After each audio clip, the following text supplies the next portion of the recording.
There are two questions that everyone asks at least once in their lifetime, and that's how are we here and are we alone?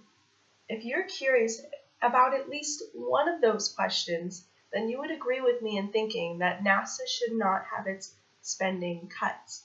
And if you're not sold on the point yet, then I'm going to give you 4 reasons why NASA just should keep going full and strong.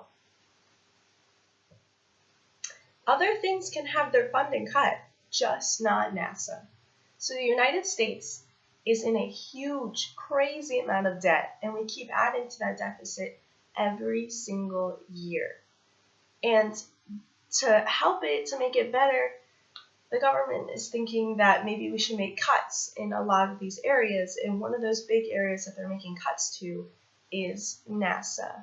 And so they continue to take money away every year and say that they're just basically shooting money into space.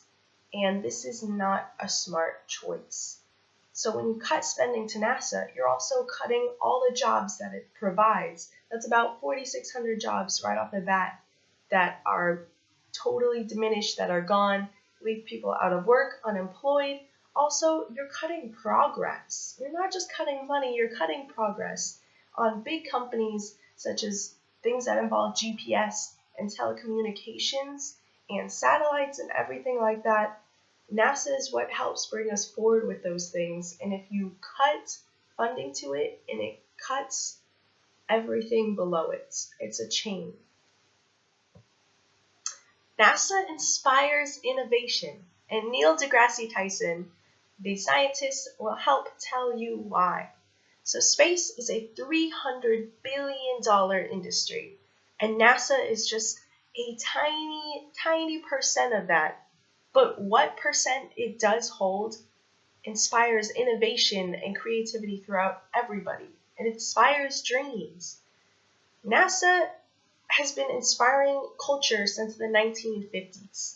In the 1950s, when people saw that there were going to be fins on their rockets, they designed the automobiles to also have fins just because they saw that.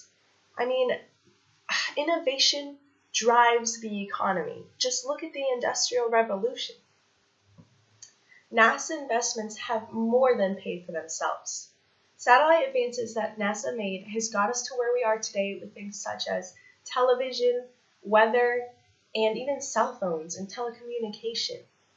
In the past, we didn't know NASA would make this many advances in society and in the economy that we have today. So what if the same thing is happening now? What if we could be making new advances for our future selves, new advances in the society, in the economy, and things such as that? Investment in space stimulates us economically and intellectually. It even brings us PB&J, Bill Nye tells us, which is passion, beauty, and joy. So losing the ability to explore space now may cause us to lose it possibly forever. I mean, we are the farthest that anyone has ever gotten in the world to reaching out to space, to truly touching the stars.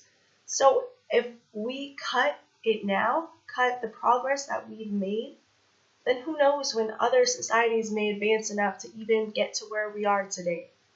So if we cut it now, we just may be cutting it forever.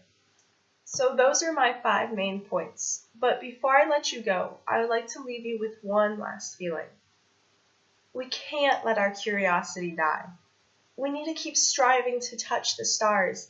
And if we let this feeling inside of us fade, what does that say about us? I don't know about you, but I would love to finally have an answer to a question that I may hear, which is, are we alone?